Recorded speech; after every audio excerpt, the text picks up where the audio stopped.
Hi friends, welcome to our channel. ముందుగా అయితే అందరికి నమస్కారం అండి. ఆంధ్రప్రదేశ్ రాష్ట్ర వ్యాప్తంగా ఉన్నటువంటి లబ్ధిదారులు ఎంతగానో ఎదురు చూస్తున్నటువంటి కొత్త పింఛన్లకి సంబంధించి ఒక తాజా సమాచారం అయితే రావడం జరిగిందండి. ఈ మార్చి నెలలో ఒక కేటగిరీ పింఛన్లకు దరఖాస్తులను విడుదల చేయబోతున్నట్లయితే సమాచారం. అదేవిధంగా ఆంధ్రప్రదేశ్ రాష్ట్ర వ్యాప్తంగా 5,600 కొత్త పింఛన్లకు ఏపీ సీఎం చంద్రబాబు నాయుడు గారు అయితే గ్రీన్ సిగ్నల్ ఇచ్చినట్లయితే సమాచారం అండి. ఈ 5,600 కొత్త పింఛన్లు ఎవరికి ఇవ్వబోతున్నారు అనేటువంటి సమాచారం కూడా తెలియజేస్తాను. ఈ వీడియోని ఎక్కడ స్కిప్ చేయకుండా చూడండి, అప్పుడే మీకు పూర్తి సమాచారం అర్థమవుతుంది. మన ఛానల్లో ఉన్న ఫస్ట్ టైం చూస్తుంటే ఛానల్ చూసి కంటెంట్ నచ్చినట్లయితే సబ్స్క్రైబ్ చేసుకుని పక్కనే ఉన్న బెల్ ఐకాన్ అయితే ఆన్లో పెట్టుకోండి. సో ఇక లేట్ చేయకుండా డైరెక్ట్గా వీడియోలోకి అయితే వెళ్ళిపోదామండి. వీడియోలో భాగంగా ముందుగా చూసుకున్నట్లయితే ఏపీ రాష్ట్ర వ్యాప్తంగా ఉన్నటువంటి లబ్ధిదారులు ఎంతగానో ఎదురు చూస్తున్నటువంటి కొత్త పింఛన్లకి సంబంధించి వచ్చిన అప్డేట్ని 1 బై 1 అయితే నేను మీకు తెలియజేస్తానండి. ముందుగా చూసుకున్నట్లయితే జిల్లాకు 200 కొత్త పెన్షన్లు పంపిణీ చేయాలని సీఎం చంద్రబాబు నాయుడు గారు అయితే ఆదేశాలు జారీ చేసినట్లయితే సమాచారం అండి. పెన్షన్ల మంజూరీపై సీఎం చంద్రబాబు నాయుడు గారు కీలక నిర్ణయం తీసుకున్నట్లు ఒక సమాచారం అయితే రావడం జరిగింది. ఇప్పటి వరకు పెన్షన్ల మంజూరీలో కలెక్టర్లకు విచారణాధికారం లేకపోవడంతో బాధితులకు న్యాయం జరగడం లేదని ఐఏఎస్ కలెక్టర్ల సదస్సులో ప్రస్తావన రావడం జరిగింది అయితే సమాచారం అండి. దీనిపై వెంటనే స్పందించిన సీఎం చంద్రబాబు నాయుడు గారు ఒక్కొక్క జిల్లాకు 200 కొత్త పింఛన్లు మంజూరు చేసేందుకు అనుమతి ఇచ్చినట్లయితే సమాచారం అండి. సో ఈ విధంగా ఒక్కొక్క జిల్లాకు 200 కొత్త పింఛన్ల లెక్కన ఆంధ్రప్రదేశ్ రాష్ట్ర వ్యాప్తంగా 5,600 కొత్త పింఛన్లకు గ్రీన్ సిగ్నల్ ఇచ్చినట్లయితే సమాచారం. సో ఓకేనా, మీకు అర్థమైంది అనుకుంటున్నాను. ఈ 200 పింఛన్లు అదేవిధంగా 5,600 పింఛన్లు ఎవరికి ఇవ్వబోతున్నారు, ఏ కేటగిరీ వాళ్లకు ఈ పెన్షన్స్ అనేవి అందించబోతున్నారు అనేటువంటి సమాచారం కూడా తెలియజేస్తారండి. ముందుగా చూసుకున్నట్లయితే దీర్ఘకాలిక వ్యాధిగ్రస్తులకు, క్యాన్సర్ రోగులకు మరియు దివ్యాంగులకు, సో ఈ 3 కేటగిరీ లబ్ధిదారులకు ఈ 200 కొత్త పింఛన్లు అనేవి మంజూరు చేయబోతున్నట్లయితే సమాచారం అండి. ఆంధ్రప్రదేశ్ రాష్ట్ర వ్యాప్తంగా ఉన్నటువంటి దీర్ఘకాలిక వ్యాధిగ్రస్తులు, సో ఎవరైతే మంచానికే పరిమితమై ఉంటారో వారికి 200 కొత్త పింఛన్లు మంజూరు చేయబోతున్నట్లయితే సమాచారం అండి. అదేవిధంగా క్యాన్సర్ రోగులు మరియు దివ్యాంగులకు కూడా ఈ 200 కొత్త పింఛన్లో భాగంగా వారికి అందించబోతున్నట్లయితే సమాచారం. సో ఓకేనా, ఈ పెన్షన్ల మంజూరీపై ఇన్ఛార్జ్ మంత్రి అదేవిధంగా జిల్లా కలెక్టర్ కలిసి నిర్ణయం తీసుకునే వెసులుబాటు సీఎం చంద్రబాబు నాయుడు గారు అయితే కల్పించినట్లయితే సమాచారం అండి. బాధితులకు న్యాయం చేకూరేలా ప్రభుత్వం మరో కీలక అడుగు వేసినట్లయితే సమాచారం. సో ఓకేనా, మీకు అర్థమైంది అనుకుంటున్నాను. ఈ విధంగా ఆంధ్రప్రదేశ్ రాష్ట్ర వ్యాప్తంగా ఉన్నటువంటి లబ్ధిదారులు ఎంతగానో ఎదురు చూస్తున్నటువంటి కొత్త పింఛన్లకి సంబంధించి ఒక తాజా సమాచారం అయితే రావడం జరిగిందండి.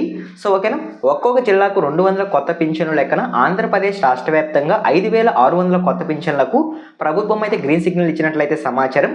త్వరలోనే జిల్లా కలెక్టర్లు ఈ లబ్ధిదారులను గుర్తించి వారికి పెన్షన్స్ అనేవి మంజూరు చేస్తారు అంటే సమాచారం అండి.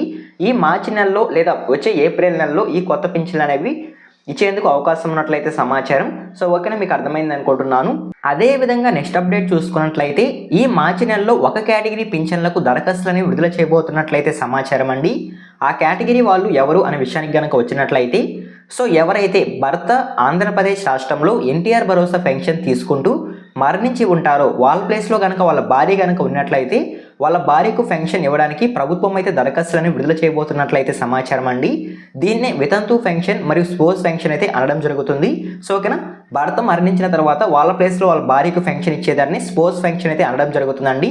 స్పోర్ట్స్ పెన్షన్కు మార్చి నెలలో దరఖాస్తులను విడుదల చేయబోతున్నట్లయితే సమాచారం. ప్రతి నెలలో ఆంధ్రప్రదేశ్ రాష్ట్రంలో ఈ స్పోర్ట్స్ పెన్షన్లకు దరఖాస్తులు అయితే ప్రభుత్వం అయితే విడుదల చేయడం జరుగుతుందండి. సో మీరు ఈ మార్చి నెలలో కనుక పెన్షన్లకు దరఖాస్తు చేసుకున్నట్లయితే వచ్చే నెలలో అంటే ఏప్రిల్ 1వ తేదీ పెన్షన్లు మంజూరు చేసేటప్పుడు మీకు ఈ స్పోర్ట్స్ పెన్షన్స్ అనేవి పంపిణీ చేయడం జరుగుతుందండి. సో ఓకేనా, గత నెలలో చూసుకున్నట్లయితే అంటే ఫిబ్రవరి నెలలో ఎవరైతే దరఖాస్తు చేసుకొని ఉంటారో స్పోర్ట్స్ పెన్షన్లకు, సో వారికి ఈ మార్చి నెలలో అయితే పెన్షన్స్ అయితే ఇవ్వడం జరిగిందండి. దాదాపు 8,900 మందికి ఈ కొత్త స్పోర్ట్స్ పెన్షన్స్ అనేవి విడుదల చేసినట్లు మంత్రి కొండపల్లి శ్రీనివాస్ గారు అయితే తెలియజేయడం జరిగింది. అదేవిధంగా ఈ మార్చి నెలలో కనుక మీరు దరఖాస్తు చేసుకున్నట్లయితే మీకు వచ్చే ఏప్రిల్ నెలలో స్పోర్ట్స్ కేటగిరీ కింద 4,000 రూపాయల పెన్షన్ అయితే ప్రభుత్వం అయితే ఇవ్వడం జరుగుతుందండి. సో ఓకేనా, మీరు కనుక దరఖాస్తు చేసుకోవాలనుకుంటే ప్రాసెస్ ఏ విధంగా ఉంటుంది అనే విషయానికి కనుక వచ్చినట్లయితే మీ దగ్గరలో ఉన్నటువంటి గ్రామ వార్డ్ సచివాలయంకి వెళ్ళి అక్కడ అప్లికేషన్ ఫామ్ తీసుకొని దాన్ని మీరు ఫిల్ చేయాల్సి ఉంటుందండి. సో ఏ విధంగా ఉంటుంది అనే విషయానికి కనుక వచ్చినట్లయితే దరఖాస్తుదారుని పేరు, అదేవిధంగా ఆధార్ నెంబర్, చిరునామా, అదేవిధంగా రైస్ కార్డ్ నెంబర్, భర్త పేరు, మొబైల్ నెంబర్, అదేవిధంగా మీ యొక్క క్లస్టర్, మరణించిన పెన్షన్ లబ్ధిదారుని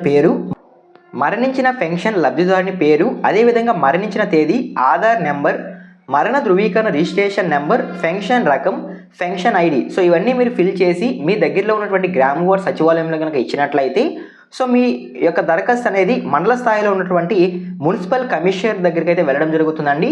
ఆయన పరిశీలించి అంత బాగుంది అనుకుంటే మీరు అర్హులని కనుక గుర్తించినట్లయితే సో మీకు వచ్చే ఏప్రిల్ నెలలో పెన్షన్ అయితే ఇవ్వడం జరుగుతుంది.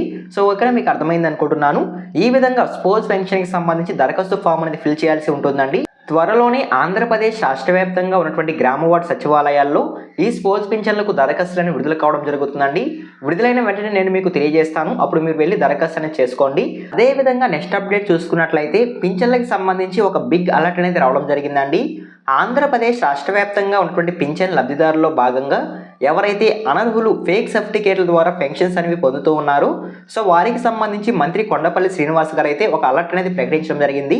ఇక నుంచి ఆంధ్రప్రదేశ్ రాష్ట్రంలో ఫేక్ సర్టిఫికేట్ల ద్వారా పెన్షన్స్ అనేవి మంజూరు చేయడం జరగదని అయితే ఆయన అయితే తెలియడం జరిగిందండి. ఎవరైతే అనర్హులు ఫేక్ సర్టిఫికేట్ల ద్వారా పెన్షన్లు పొందుతూ ఉన్నారో వారిని గుర్తించి వెంటనే వారి యొక్క పెన్షన్లు రద్దు చేయాలని కలెక్టర్లకు ఆదేశాలు జారీ చేసినట్లయితే సమాచారం అండి. సో ఓకేనా, మీకు అర్థమైంది అనుకుంటున్నాను. పింఛన్లు ఇవ్వాలనేది ప్రభుత్వం పాలసీ, అనర్హులకు పెన్షన్లు ఇవ్వడం తప్పును అనేది మంత్రి గారు అయితే తెలియజేయడం జరిగిందండి. సో ఈ విధంగా పింఛన్ల తొలగింపుకు సంబంధించి కూడా ఒక తాజా సమాచారం అయితే రావడం జరిగింది. సో ఓకేనా, ఈ విధంగా ఓవరాల్గా పింఛన్లకు సంబంధించి ఏపీ రాష్ట్ర ప్రభుత్వం నుంచి అయితే ఒక తాజా సమాచారం అయితే రావడం జరిగిందండి. వచ్చిన సమాచారాన్ని 1 by 1 అయితే నేను మీకు తెలియజేశాను అనుకుంటున్నాను. ఈ ఇన్ఫర్మేషన్ కనుక మీకు నచ్చినట్లయితే లైక్ చేయండి. ఇలాంటి లేటెస్ట్ అప్డేట్స్ కొరకు మన ఛానల్ని సబ్స్క్రైబ్ చేసుకొని పక్కన ఉన్న బెల్ ఐకాన్ ఆన్లో పెట్టుకోండి.